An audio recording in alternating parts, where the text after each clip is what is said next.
Alright everyone, we obviously start off today talking about Wall Street bets. First and foremost though, there will be a pinned comment if you're on YouTube to other sites that you can watch me on. And the reason why I'm saying that extra upfront today is because first part of this story is I expect YouTube at some point is going to crack down on people talking about fiscal issues. They'll use the same excuse that they've used with politics and with medicine, which is, well, it's an existential crisis, there's misinfo, and we've got to fight it. So essentially only authoritative voices will be heard with regards to financial issues. I speculate that that's coming down the pipeline fairly soon. If YouTube acts like it has for significant news over the last few years, I would suspect that'll happen. They might do it in the soft or the heavy manner. The soft manner would be they just bury you behind priority creators that they hand choose to give fiscal news. The second is they just ban you outright from talking about it. They could do either, but I speculate they'll do one or the other. They might do the former silently, so keep an eye on your stats on the the Wall Street Stonks news. Anyway, link in the description there. I actually grabbed that from Twitter. I'm not going to link Twitter out when I can help it anymore. I'll just replicate things on Minds and then people can see it. To a post actually regarding the Vermont state government, telling Vermonters, warning them not to participate in the GameStop thing because there's volatility. Now, why would they think to do this? The answer is quite simple. Vermont is filled with old boomers that have retired to the state, both from Vermont initially, and they were smart boomers, so they left Vermont to work when they were like 25. They come back when they're 65 with a boatload of money. They buy their house up in the foothills, or people, second homers and stuff, who live in Vermont and sometimes telecommute from Vermont, I think now. There are many, many people in Vermont that have, let's say, upper middle class, comfy professional incomes.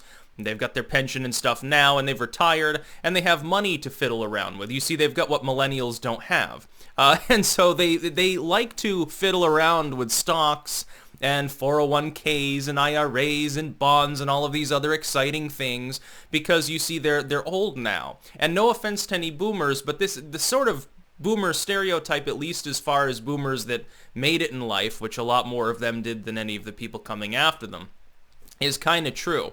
And so the Vermont state government doesn't want these people to become broke, because what will happen if these people buy into GameStop late and lose money?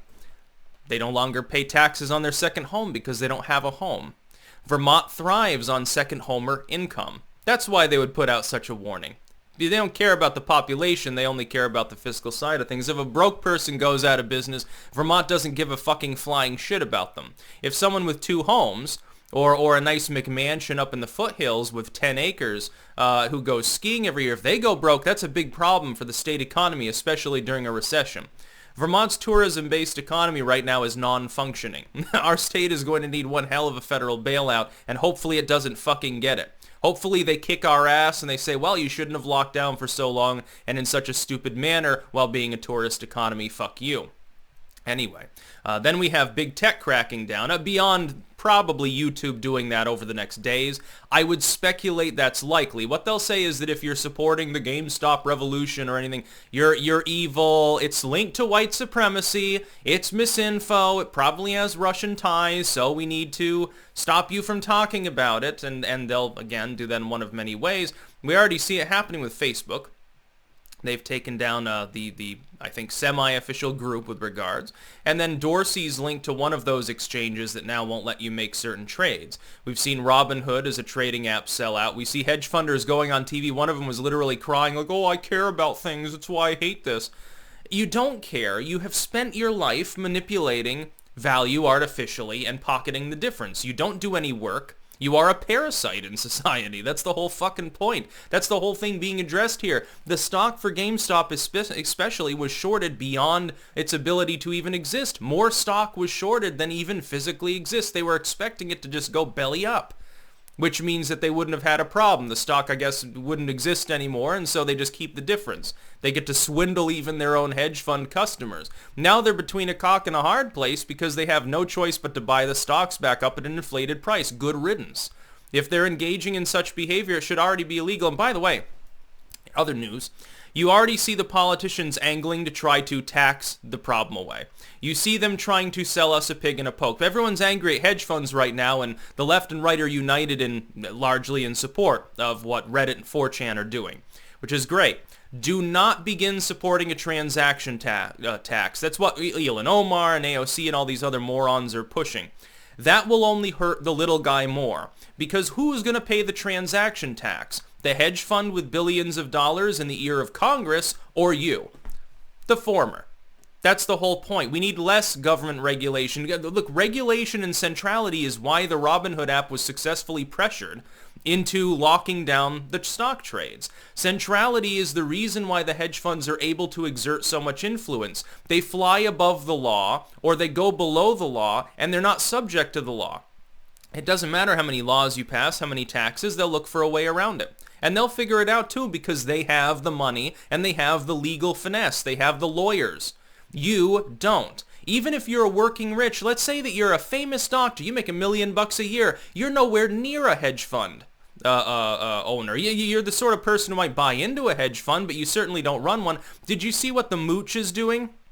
The moocher, Scaramucci, the one Trump fired after like a week and a half on the job, he's trying to grift and con too. He's like, well, we need a transaction tax. Yeah, this is a literal hedge fund classer though. He's literally got his little company set up for all the boomers to grift off of them too. You see, boomers like the idea of crypto because it's exciting, but they're scared because they're old now. And so he's created a company where if you just give him 50 grand, he'll manage the crypto for you so you can have the excitement, but trust me, there's no risk whatsoever because it's going up forever. If that's true, you should just fucking mine some Dogecoin or something at this point. But the mooch is hoping that rich boomers with more money than sense will buy into his stuff. Of course he wants smaller competitors priced out of the market. He would love the idea of taxing and regulating crypto too.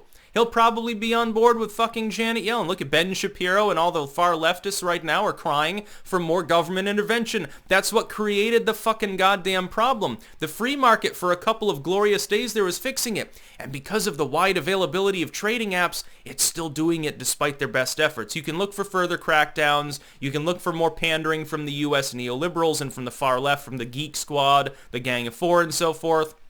You can look at them to be joined by right-wingers, because they like the hedge fund class too. The Republican Party is flush with money from these morons. So keep in mind, they're going to try to crack down. So I guess people will try to do as much damage as possible because Congress is very, very slow. That's about all. Peace out.